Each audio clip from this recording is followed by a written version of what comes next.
নমস্কার দর্শক, সংবাদ আবির্ভাবের গুরুত্বপূর্ণ সংবাদে আপনাদের সকলকেই স্বাগত। আমরা প্রত্যেক দিনের মতন আজকেও একটি বিশেষ এবং গুরুত্বপূর্ণ সংবাদ আপনাদের সামনে তুলে ধরব। দর্শক, যে সংবাদটা তুলে ধরব সেটা বিতর্কিত সংবাদ। এই কারণেই বিতর্কিত সংবাদ যে এখানেও কিন্তু ধর্ম নিয়ে ব্যাপার চলে আসছে। বিজেপি সরকারে আসার আগে তারা অনেকগুলো কথা বলেছিলেন এবং রাজ্যের সভাপতি পরিষ্কার বলে দিয়েছিলেন যে বাংলাতে বা ভারতবর্ষের বুকে কোনো মানুষ বাধ্য নয়, সে যে ধর্মেরই হোক না কেন। যিনি ভারতীয় নিজেকে মনে করবেন যে আমি ভারতীয়, ভারতের ক্ষতি হলে তিনি কাঁদেন, ভারতের ভালো হলে তিনি হাসেন, তিনি আনন্দ পান, তিনি হচ্ছে ভারতীয়, আর তার কোনো অসুবিধে হবে না পশ্চিমবঙ্গ তথা ভারতবর্ষে। এটাই কিন্তু বিজেপির একমাত্র মোটিভ, বিজেপির একমাত্র মন্ত্র। তিনি বলছেন যে কোনো হিন্দু যদি মনে করেন যে আমি উগ্র সনাতনী, আমি রাষ্ট্রটাকে চালাবো, আমি রাজ্যটাকে চালাবো, আমার কথাতে চলবে, এটাও যেমন হবে না, ঠিক উল্টো দিকে কোনো মুসলিম সম্প্রদায়ের মানুষ বা অন্য ধর্মের কোনো মানুষ যদি মনে করেন যে আমি শেষ কথা, আমি চালাবো, আমি সব কিছু করবো, সেটাও হবে না। তাই সেটাকে দেখাবার জন্যই কিন্তু পশ্চিমবঙ্গে রাজ্যে বিজেপি কিন্তু আজকে এই যে ব্যাপক হারে জিতে এসছেন, তার মূল কারণই হচ্ছে কিন্তু এটা। কিন্তু দুঃখের বিষয়, সেই বিজেপিরই অন্দরে একজন বিধায়ক, তিনি বলছেন, কোথাকার বিধায়ক? কাশীপুর বেলগাছিয়া বিজেপির বিধায়ক, সদ্য নির্বাচিত হয়েছেন, তিনি জয়লাভ করেছেন। তিনি বলছেন, কি বলছেন? বলছেন একজন মুসলিমও আমাকে ভোট দেয়নি, আগামী 5 বছর ওদের জন্য আমি একটাও কাজ করব না। কে বলছেন জানেন? রিতেশ তেওয়ারি। দর্শক, রিতেশ তেওয়ারিকে কিন্তু আমরা খুব, আমাদের বিশেষ করে আমার খুব ভালো লাগতো। তিনি যে কথাবার্তা বলতেন, রাজ্য সরকারের বিরুদ্ধে যেভাবে তিনি তোপ দাগতেন, তিনি যে যুক্তিপূর্ণ কথা বলতেন, ভীষণ ভীষণ ভালো লাগতো রিতেশ তেওয়ারিকে। কিন্তু সেই রিতেশ তেওয়ারি এই ধরনের বক্তব্য দিচ্ছেন যে একজন মুসলিমও আমাকে ভোট দেয়নি, আগামী 5 বছর ওদের জন্য আমি একটাও কাজ করব না, এইভাবে হুমকি দিচ্ছেন। এই তো সবে রাজ্যে এলেন, এই তো সবে রাজ্য সরকার প্রতিষ্ঠিত হলো, রাজ্যের মুখ্যমন্ত্রী এই তো সবে হলেন, মাত্র 2-3 দিন হলো। এরই মধ্যে যদি এই ধরনের বক্তব্য এবং একজন পুরনো বিজেপি কর্মীর কাছ থেকে আসে, একজন বিধায়কের কাছ থেকে, তাহলে কি বাংলার মানুষ হতাশ হবে না? বাংলার মানুষ কি ভাববে না একবারও যে আবার ভুল হলো? সিপিএম জামানায় ভুল করেছি, তৃণমূল জামানায় তৃণমূলকে এনে ভুল করেছি, বিজেপিকে এনেও কি ভুল করলাম? আমরা জানি না রিতেশ তেওয়ারি কার কার ভালোবাসায় বা কার উৎসাহে, কার অনুপ্রেরণায় এই ধরনের কথা বলছেন। তিনি বুঝছেন কি করে যে মুসলিমরা তাকে ভোট দেয়নি, তাকে হিন্দুরাই শুধু ভোট দিয়েছে? এটা তিনি বুঝছেন কি করে? এটাও আমাদের জানা নেই। ভারতবর্ষের বুকে এখন যে নির্বাচন হচ্ছে, সেই নির্বাচনে একেবারে স্পষ্ট হয়ে যাচ্ছে যে মুসলিম সম্প্রদায়ের মানুষ একে ভোট দিচ্ছে, হিন্দু সম্প্রদায়ের মানুষ তাকে ভোট দিচ্ছে। এটাও কি একটা সাম্প্রদায়িক বিষয় নয়? এটাও কি একটা সাম্প্রদায়িক বিষয় তৈরি হচ্ছে না?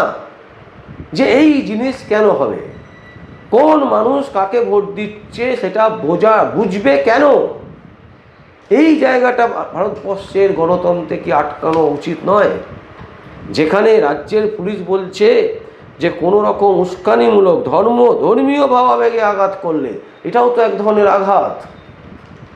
আমি হিন্দু হতে পারি, আমি কাকে ভোট দেবো সেটা আমি নিজে ঠিক করব। ভারতবর্ষ গণতন্ত্র রাষ্ট্র, সেই রাষ্ট্রে আপনি ঠিক করে দেবেন আমি কাকে ভোট দেবো না দেবো।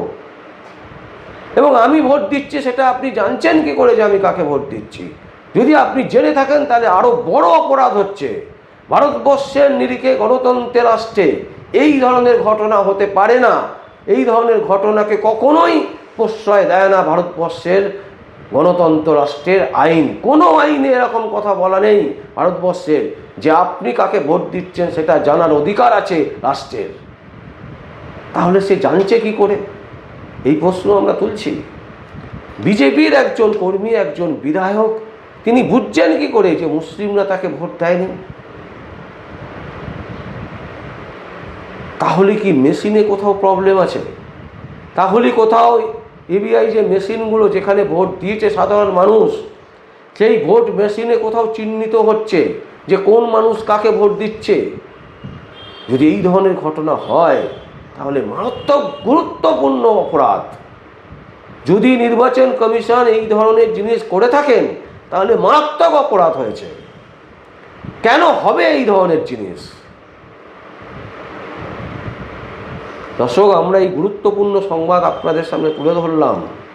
আমরা জানি অনেকের পছন্দ হবে না, কারণ যারা ইউটিউবে দেখেন সংবাদ, তারা শুধু বিজেপির জয়গান, বিজেপির ভালো, বিজেপির এই, বিজেপি সেই, বিজেপি এনা, বিজেপি তেনা, বিজেপি ওনা, বিজেপি ভারতবর্ষের সর্বত্র, সারা পৃথিবীতে বিজেপি একমাত্র, সারা পৃথিবীতে বিজেপি হচ্ছে সমস্ত কিছু, এই সংবাদ দেখতে পছন্দ করেন। আর ইউটিউবাররা সেই জিনিসই দেন। একেবারে আমরা বলে দিচ্ছি, নাম ধরে ধরে বিভিন্ন চ্যানেল দেখিয়ে দেবো যেখানে প্রতিদিন মানুষকে আক্রমণ করে সংবাদ পরিবেশিত হয়, অথচ সেই চ্যানেলগুলোর বিরুদ্ধে কোনো স্টেপ এখনো পর্যন্ত রাজ্যের পুলিশ নিয়েছে। যদি সাধারণ মানুষের ক্ষেত্রে নিতে পারে তাহলে সেই চ্যানেলগুলোর বিরুদ্ধে নিচ্ছে না কেন, যেগুলো বিজেপি সমর্থিত? দর্শক, আমরা এই সংবাদ আপনাদের সামনে তুলে ধরছি কারণ আমরা সাদাকে সাদা, কালোকে কালো বলতে ভয় পাই না। আমরা কারোর পক্ষে নই, আমরা শুধুমাত্র রাষ্ট্রের পক্ষে। রাষ্ট্রের যে ক্ষতি চাইবে, রাষ্ট্রের যে অঘটন চাইবে, রাষ্ট্রকে যে নিচু করতে চাইবে, রাষ্ট্রকে যে বিক্রি করতে চাইবে, রাষ্ট্রের বিরুদ্ধে যে গর্জে উঠবে, তার বিরুদ্ধে আমরা গর্জাব। ভারতবর্ষ হচ্ছে গণতন্ত্র রাষ্ট্র। এই রাষ্ট্রে সবার, একজন হিন্দুরও যেমন অধিকার আছে, একজন মুসলিমেরও সমান অধিকার আছে, একজন খ্রিস্টানেরও সমান অধিকার আছে। তাই এই রাষ্ট্রকে কুলসিত করবে কোনো একজন ব্যক্তি, সেটা আমরা কোনোভাবেই মেনে নেব না। আমরা সেই জন্যই আজকের এই সংবাদ আপনাদের সামনে তুলে ধরলাম। আমরা পছন্দ করি, আমরা তৃণমূল কংগ্রেসকে সরাতে চেয়েছিলাম, আমরা বিজেপিকে সমর্থন করেছিলাম, বারবার করে বিজেপির হয়ে বিভিন্ন সংবাদ আমরা পরিবেশন করেছি। কিন্তু তার মানে এই নয় যে বিজেপি যা করবে সেটাকেই আমাদের সমর্থন করতে হবে। ভুলটা ভুল, ঠিকটা ঠিক, সেটা বলার দায়িত্ব হচ্ছে একজন সাংবাদিকের। আর সেটা যদি আপনাদের কারোর পছন্দ না হয় দেখবেন না চ্যানেল, কোনো অসুবিধা নেই। কিন্তু আমরা মনে করি বাংলার মানুষজন তারা যথেষ্ট শিক্ষিত, এবং যারা মনে করছেন যে তাদেরকে একটা দিকে পরিচালিত করে দেবো, তারা সেটাই পরিচালিত হবে, এটা সম্পূর্ণ ভ্রান্ত ধারণা। আর তাই আমরা এই সংবাদ আপনাদের সামনে তুলে ধরলাম। আপনাদের যদি কোনো বক্তব্য থাকে, কোনো কমেন্টস থাকে, অবশ্যই আপনারা কমেন্ট বক্সে কমেন্ট করবেন। আর দেখতে থাকুন পরবর্তী সংবাদ আবির্ভাবে।